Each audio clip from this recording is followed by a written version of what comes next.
Hello दोस्तों, स्वागत है आप सभी का हमारे चैनल भारत भूमि विद्यापीठ में। History MCQs full practice set की सीरीज़ में आज का हमारा टॉपिक है वैदिक संस्कृति, वैदिक सभ्यता।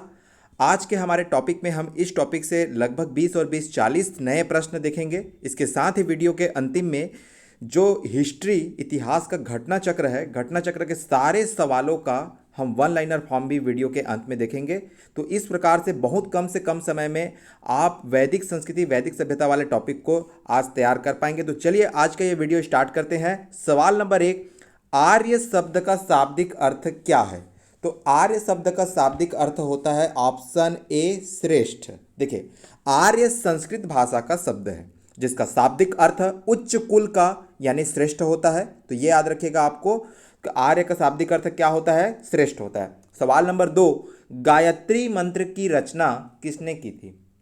Option A Vashishtha, option B Vishwamitra, option C Indra, option D Parikshit. तो सही आंसर क्या है? Option B Vishwamitra. गायत्री मंत्र के बारे में थोड़ा सा जानिए कि गायत्री मंत्र की रचना ऋषि विश्वामित्र ने की। गायत्री मंत्र ऋग्वेद के तीसरे मंडल पे है।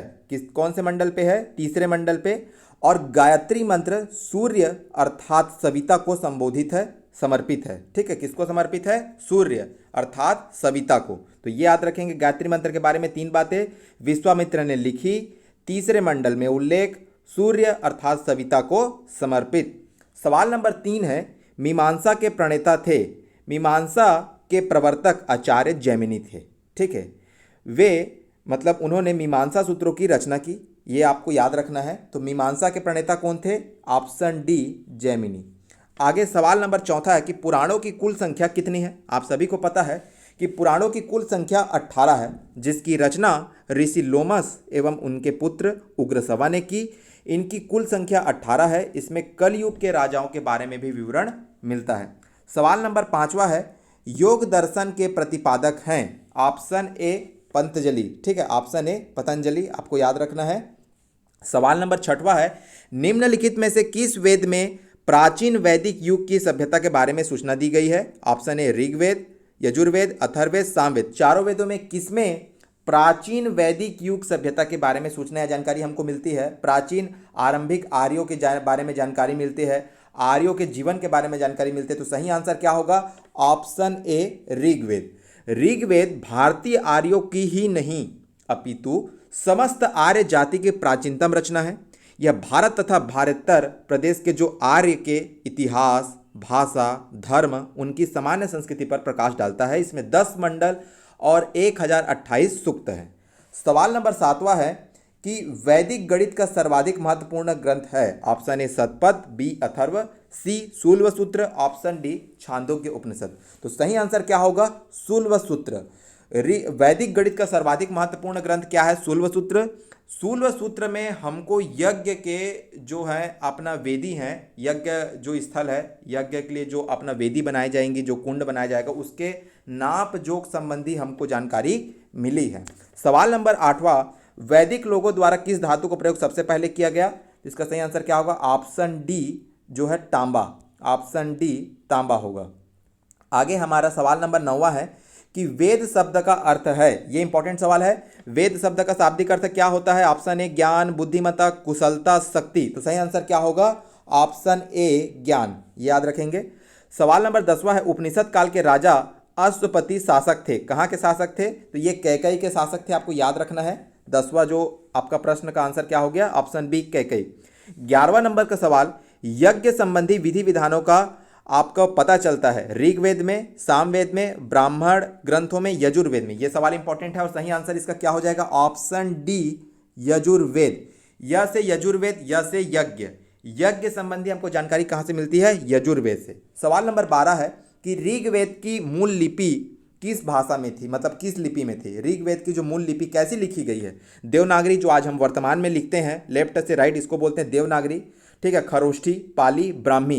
तो सही आंसर इसका क्या हो जाएगा? ब्राह्मी लिपि। ऋग्वेद की लिपि किस में है? ब्राह्मी लिपि में। आपको याद रखना है, बहुत इंपॉर्टेंट है। आगे सवाल है कि सवाल नंबर 13, सुदास के विरुद्ध 10 राजाओं का युद्ध किसके नेतृत्व में लड़ा गया? Option A Vashishtha, option B Vishwamitra, option C Puru और ऑप्शन डी कुरु। तो सही आंसर क्या होगा? Option B Vishwamitra. इसके बारे में थोड़ा जान लीजिए कि दशराग्य युद्ध पुरुषणी अर्थात रावी नदी के तट पर भरत वंश के राजा सुदास तथा 10 अन्य जनों के राजाओं के बीच लड़ा गया। मतलब जो ये दशराग्य युद्ध है, पहली बात तो ये रावी नदी के तट पर लड़ा गया, रावी अर्थात परुषणी नदी के तट पर। किसके बीच लड़ा गया? तो भरत वंश के राजा सुदास तथा अन्य जो 10 जो कबीले जन अर्थात कबीला होता है, 10 अन्य जनों के राजाओं के बीच में लड़ा गया। इस युद्ध में दोनों तरफ आर्य एवं अनार्य शामिल थे। ऋग्वेद के 7वें मंडल में दशराग्य युद्ध का वर्णन मिलता है। आपको इंपॉर्टेंट है बात यह है कि 7वां मंडल में दशराग्य युद्ध का वर्णन आपको मिलता है। इसका एक कारण राज्य विस्तार भी माना जाता है। इस युद्ध का जो कारण है, राजा सुदास जो भरत वंश के हैं, राजा सुदास के द्वारा अपने पुरोहित विश्वामित्र को हटाकर उनकी जगह वशिष्ठ को नियुक्त करना था। अतः जो विश्वामित्र ने 10 राजाओं को इकट्ठा कर सुदास के विरुद्ध युद्ध की घोषणा कर दी। यह दशराग्य युद्ध है, रावी नदी पुरुषणी नदी के तट पर 7वें मंडल पर है। आपको इसके बारे में जानकारी मिलती है। ठीक, आगे सवाल नंबर 14 है कि जिस ग्रंथ में पुरुष मेघ का उल्लेख है वह है option A Krishna Yajurveda, option B Shukla Yajurveda, option C Shatapatha, option D Panchavimsha. तो इसका सही आंसर क्या हो जाएगा? Option C Shatapatha Brahmana.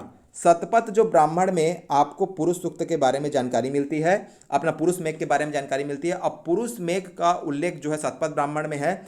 ये जो है पुरुष जो है चारों गाहों के देवता हुआ करते थे। ठीक है, आगे हमारा सवाल है, सवाल नंबर 15 है कि वैदिक काल में राजा को स्वेच्छा से दिया जाने वाला उपहार था। ऑप्शन ए भोग, ऑप्शन बी भाग, ऑप्शन सी बलि, ऑप्शन डी उपरोक्त में से कोई नहीं। तो सही आंसर क्या होगा? ऑप्शन सी बलि। ठीक है, ऋग्वेद में बलि शब्द का उल्लेख मिलता है।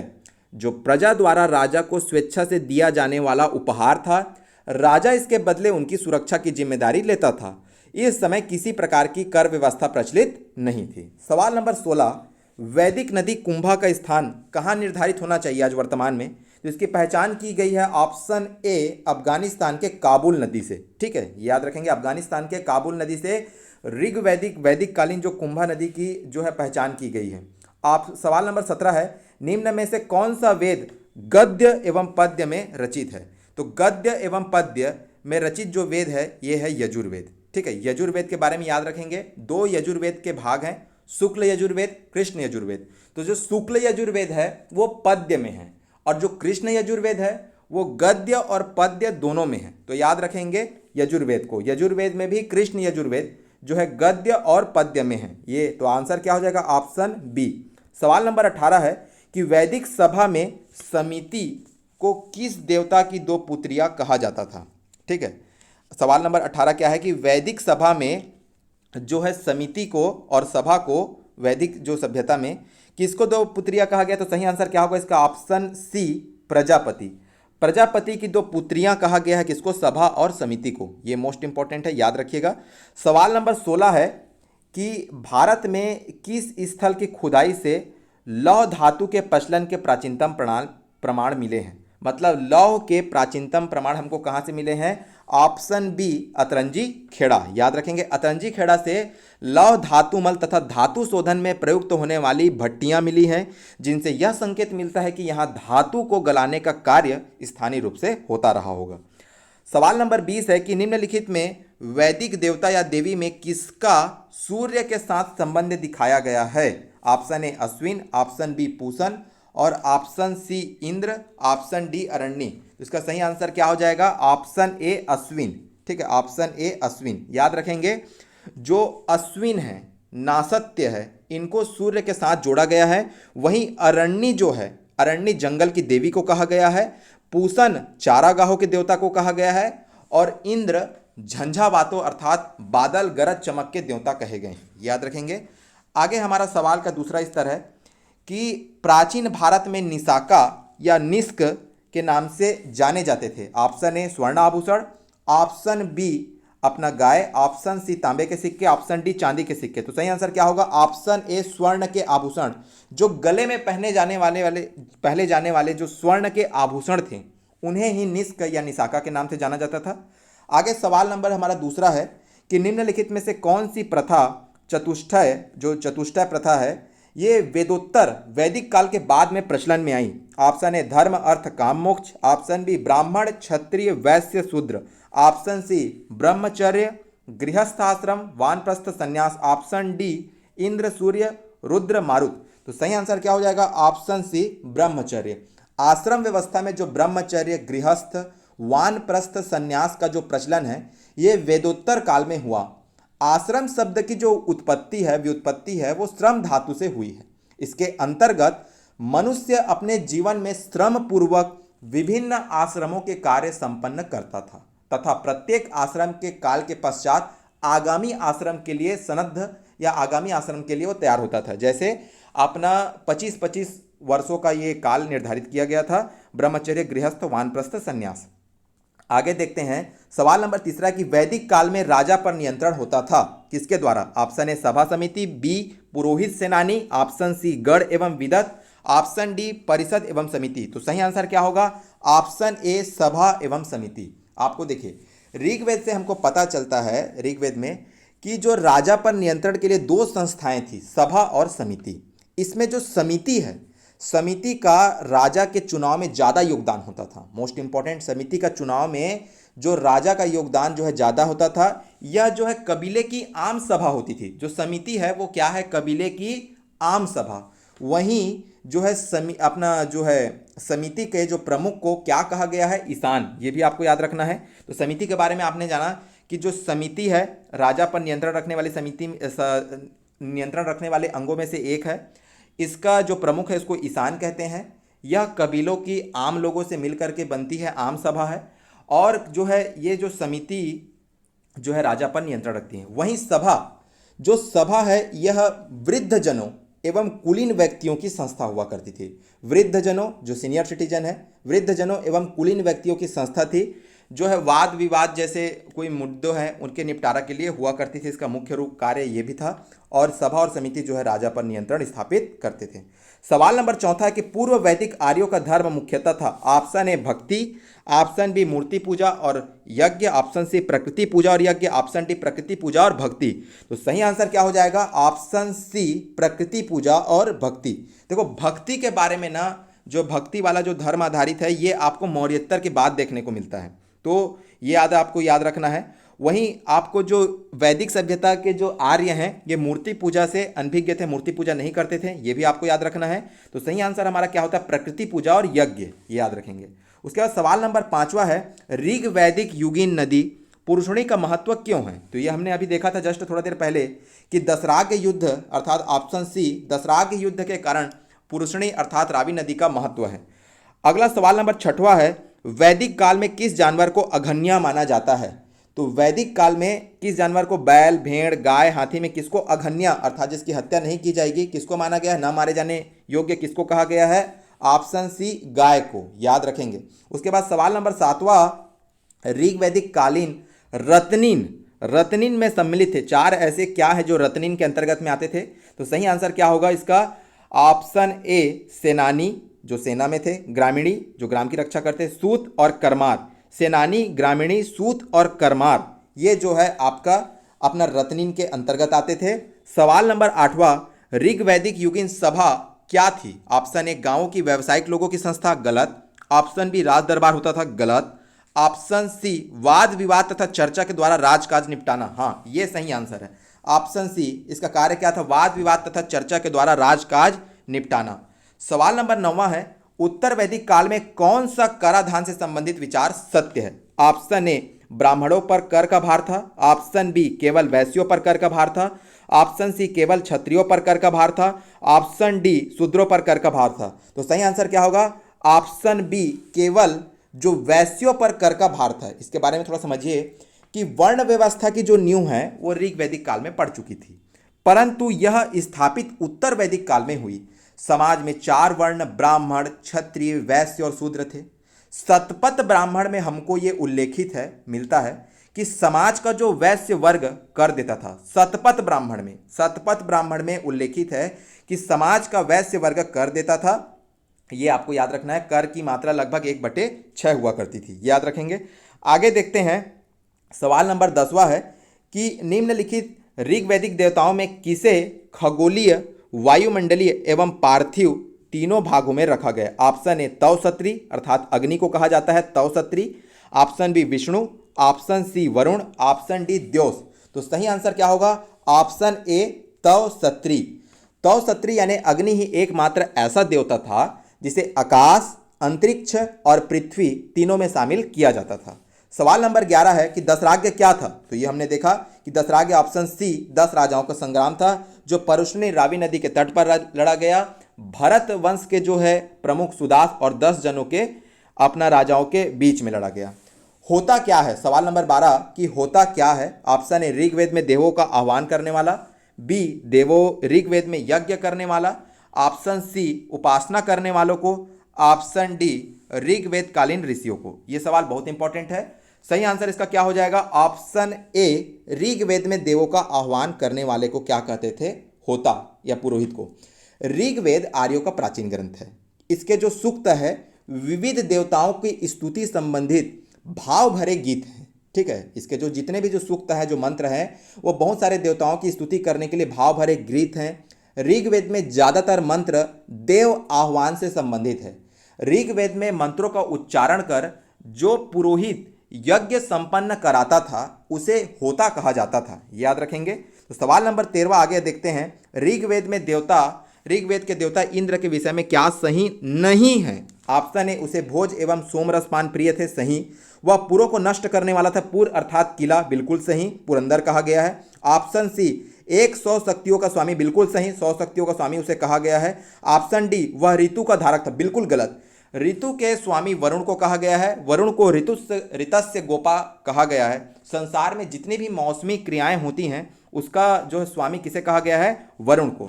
सवाल नंबर 14 है, इसका आंसर क्या हो गया? Option D.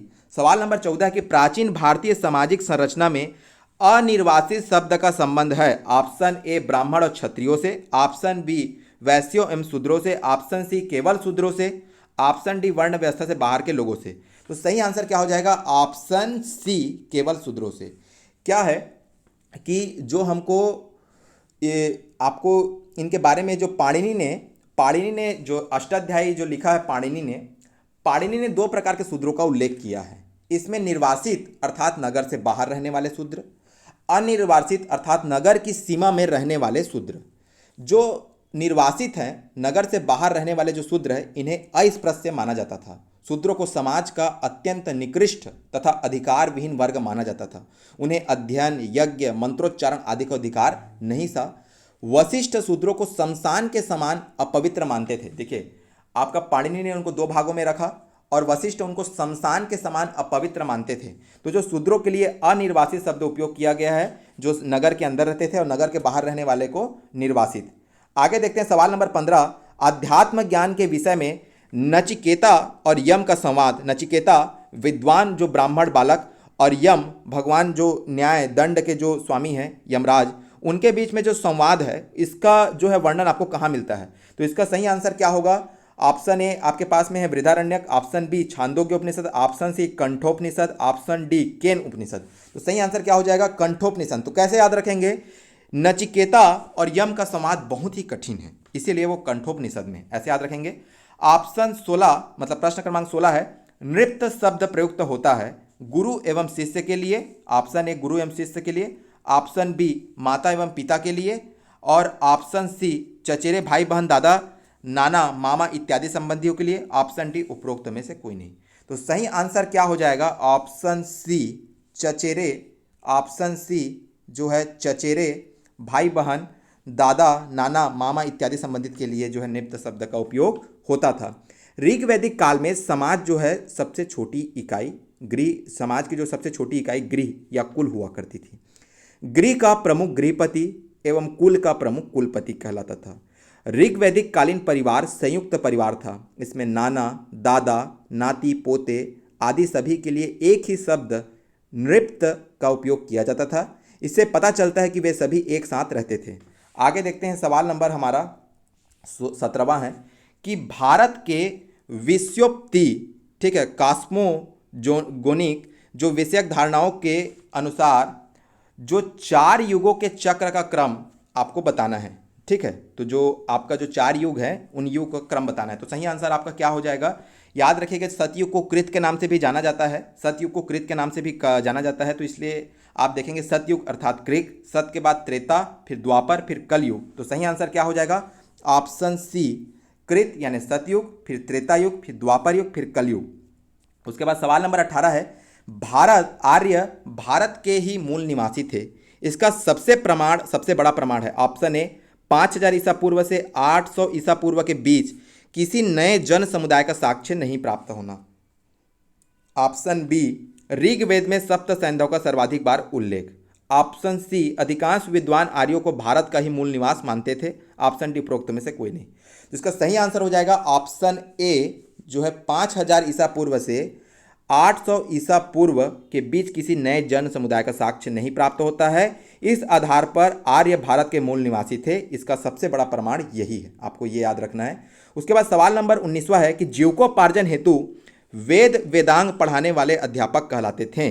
तो वेद वेदांग पढ़ाने वाले अध्यापक को क्या कहा जाता था, ऑप्शन सी उपाध्याय। ये सवाल आ चुका है, घटना चक्र में भी ये इंपॉर्टेंट है। देखिए आचार्य किसको कहते थे, जो आचार्य गुरुकुल की स्थापना करके अपने शिष्यों को पढ़ाते थे, कोई फीस नहीं लेते थे किंतु शिष्यों के द्वारा दी गई दक्षिणा स्वीकार कर लेते थे, इसको आचार्य कहा जाता था। अधर्यु किसको कहते थे, तो जो वैदिक यज्ञ के अवसर पर वैदिक मंत्रों का जो उच्चारण करते थे उनको अधर्यु कहा गया है। उपाध्याय किन्हें कहा गया, वेद वेदांग को पढ़ाने वाले को उपाध्याय कहा गया। और पुरोहित किसे कहा गया, जो अपना आपका पढ़ने वाले जो वेदों को, उनको पुरोहित कहा गया है। आगे सवाल देखते हैं, सवाल नंबर 20वां है कि ऋग्वेद संहिता का 9वां मंडल किसको समर्पित है। तो 9वां मंडल किसको समर्पित है, सोम को समर्पित है। सोम अर्थात वनस्पति के देवता को समर्पित है। तो सही आंसर क्या होगा, ऑप्शन डी। आगे देखते हैं, हम जो घटना चक्र में जितने भी सारे सवाल आए हैं उन सवालों का वन लाइनर फॉर्म यहाँ पे हम देखते हैं कि वेद त्रयी के नाम से किन्हें जाना जाता है। ठीक है, वेद त्रयी के नाम से किन्हें जाना जाता है, ऋग्वेद, सामवेद, यजुर्वेद, अथर्ववेद में चारों वेदों में अगर आप अथर्ववेद को निकाल दें तो बाकी तीनों वेदों को वेद त्रयी के नाम से जाना जाता है। तो कैसे आप याद रखेंगे, आप इसको 2 तरीके से याद रख सकते हैं। पहला तो अथर्ववेद, इसमें जादू टोने के बारे में बताया गया इसीलिए इसको बाहर रखा गया है वेद त्रयी से। और दूसरा अथर्ववेद, ए फॉर अथर्ववेद, ए सबसे पहले आता है लेकिन इसको सबसे लास्ट अर्थात बाहर कर दिया गया है। तो ऋग्वेद, सामवेद, यजुर्वेद को वेद त्रयी के नाम से जाना जाता है। वर्ण व्यवस्था का उल्लेख आपको किस वेद में मिलता है, तो वर्ण व्यवस्था का सर्वप्रथम उल्लेख आपको ऋग्वेद के पुरुष सूक्त में मिलता है। ऋग्वेद के पुरुष सूक्त में, ये याद रखेंगे, ऋग्वेद के पुरुष सूक्त में मिलता है, ये आपको याद रखना है। उसके बाद देखते हैं, ऋग्वेद है स्रोतों का संकलन। स्रोतों का संकलन ऋग्वेद क्या है, तो ये स्रोतों का संकलन है। आगे हम देखते हैं कि जो विभिन्न वेद हैं उनके ब्राह्मण ग्रंथ। ऋग्वेद का ब्राह्मण ग्रंथ है ऐतरेय और कौशितकी। ऋग्वेद का ब्राह्मण ग्रंथ क्या है, ऐतरेय और कौशितकी। कैसे याद करेंगे, ऋग्वेद इतराता है कभी कभी, इसीलिए इतराता है से ऐतरेय और कौशितकी। उसके बाद दूसरा है सामवेद, संगीत में 20 है अर्थात पंचवीस। ठीक है, अर्थात पंचवीस और तांडव, ये याद रखेंगे, पंचवीस और तांडव। तो सामवेद के बारे में कैसे याद रखेंगे, सामवेद में संगीत में 20 है, संगीत में 20 है तो 20 से पंचवीस हो गया और तांडव, ये याद रखेंगे। उसके बाद में अगला है अथर्ववेद। अथर्ववेद का ब्राह्मण ग्रंथ क्या है, गोपद है, ये याद रखेंगे, अथर्ववेद का ब्राह्मण ग्रंथ गोपद है। और यजुर्वेद का ब्राह्मण ग्रंथ है शतपथ और जैमिनी, शतपथ और जैमिनी, याद रखेंगे। आगे देखते हैं अन्य महत्वपूर्ण जो सारे सवाल आए हैं उनका वन लाइनर घटना चक्र का, कि ऋग्वेद के श्लोकों का गायन सामवेद में है। ठीक है, अर्थात सामवेद का संकलन ऋग्वेद पर आधारित है। आपसे सवाल पूछा गया था कि सामवेद का संकलन किस पर आधारित है, तो सामवेद का जो संकलन है वो ऋग्वेद पर आधारित है। ऋग्वेद में जितने भी जो श्लोक है उसका जो गायन संबंधी जो है वो सामवेद में आपको वर्णन मिलता है, याद रखेंगे। उसके बाद हम देखते हैं आगे, लौह धातु के प्राचीनतम साक्ष्य आपको कहाँ से मिले, भारत के अतरंजी खेड़ा से, ये तो आपको पता है। ठीक है, ये भी हमने पहले देखा था ऊपर में। उपनिषद क्या है, उपनिषद वेदांग है जो दर्शन पर आधारित है। वैदिक साहित्यों में उपनिषद एकमात्र ऐसा साहित्य है जिसमें मोक्ष की चर्चा मिलती है, मोस्ट इंपॉर्टेंट। ठीक है, उपनिषद जो है आपको उपनिषद के बारे में, उपनिषद में सबसे पहले मोक्ष की चर्चा मिलती है। उपनिषद में प्रथम बार मोक्ष की चर्चा हमको मिली है। मोक्ष शब्द पहली बार श्वेताश्वर मोक्ष शब्द पहली बार श्वेताश्वर उपनिषद में हमको मिलता है। यम नचिकेता संवाद हमको कंठोपनिषद में मिलता है। अगर आप वैदिक अपना साहित्यों का ग्रंथ आपका देखेंगे तो वैदिक संहिताएं था, चारों जो वेद हैं वो सबसे पहले लिखे गए, उसके बाद ब्राह्मण ग्रंथ लिखे गए, फिर आरण्यक लिखे गए, फिर उपनिषद लिखे गए। ये क्रम भी याद रखेंगे। उसके बाद आगे हमारा सवाल है कि आरंभिक वैदिक साहित्यों में सर्वाधिक वर्णित नदी क्या है। तो सर्वाधिक वर्णित जिसका सबसे अधिक बार उल्लेख हुआ है वो उस नदी का नाम क्या है, सिंधु, जिसे ऋग्वेद में हिरण्य कहा गया है। और सबसे अधिक पवित्र नदी तमा किसे कहा गया है, सरस्वती। ऋग्वैदिक काल में निष्क क्या थे, आभूषण है सोने के जो गले में पहना जाता था। अगला है पुरुष मेघ का उल्लेख शतपथ ब्राह्मण में है। तो पुरुष मेघ क्या है, पुरुष मेघ जो है चारागाहों के देवता को कहा गया है, शतपथ ब्राह्मण में इसका उल्लेख है, याद रखेंगे। गोत्र शब्द का सर्वप्रथम प्रयोग कहाँ हुआ है। तो गोत्र शब्द का सर्वप्रथम प्रयोग ऋग्वेद में होता है। गोत्र का अर्थ मूल रूप से गोष्ठ अथवा वह स्थान जहां समूचे कुल का गोधन पाला जाता था। प्राचीन जो काल में आर्यों का व्यवसाय जो है शिकार था। उत्तर वैदिक काल में इनके स्थायी जीवन के साक्ष्य हमको मिलते हैं। तो ये इंपॉर्टेंट है। प्राचीन आर्यों का जो है व्यवसाय क्या था, शिकार। आपको याद रखना, कार्य क्या करते थे, शिकार करते थे। फिर उत्तर वैदिक जो आर्य है हुए वो जो है स्थायी जीवन के साक्ष्य हमको मिलते हैं। फिर हम देखते हैं वैदिक काल में प्रचलित लोकप्रिय शासन प्रणाली क्या कैसी थी। तो वंश परंपरागत राजतंत्र, वंश परंपरागत राजतंत्र थी, याद रखेंगे, वंश परंपरागत। आगे हम देखते हैं कि वैदिक काल में सभा और समिति का कार्य क्या था। तो सभा और समिति का कार्य क्या था, राजा की निरंकुशता पर नियंत्रण रखना था। हमने देखा कि सभा और समिति को अथर्ववेद में प्रजापति की दो पुत्रियां कहा गया है। सभा जो है और समिति जो है राजा पर निरंकुशता या राजा पर नियंत्रण का कार्य करती थी। सभा ये कबीले की आम सभा थी और समिति वृद्धजनों एवं कुलीन लोगों की अपना सभा हुआ करती थी। आगे देखते हैं ऋग्वैदिक संस्थाओं में सभा न्याय का कार्य करती थी। विदत विधायिका, व से विदत और व से विधायिका, विदत विधायिका का कार्य करती थी। सभा न्यायपालिका का, समिति कार्यपालिका का। जीविकोपार्जन हेतु अध्यापन कार्य करने वाला क्या कहलाता था, उपाध्याय। हमने देखा था अभी ऊपर। ऋग्वेद में सर्वाधिक सूक्त किसको समर्पित है, ऋग्वेद में सर्वाधिक सूक्त इंद्र को समर्पित है। वहीं ऋग्वेद में सर्वाधिक मंत्र किसको समर्पित है, अग्नि पर। तो आशा करते हैं आपको आज का ये वीडियो वैदिक संस्कृति वैदिक सभ्यता पर जो आधारित था आपको पसंद आया होगा। अगर पसंद आया तो प्लीज़ लाइक, सब्सक्राइब और शेयर करिए और नोटिफिकेशन बेल को अपना दबाइए जिससे आने वाले अन्य वीडियोस के बारे में आपको जल्दी नोटिफिकेशन मिले। तो आज की इस वीडियो के लिए इतना ही। जय हिंद, जय भारत, जय छत्तीसगढ़, धन्यवाद।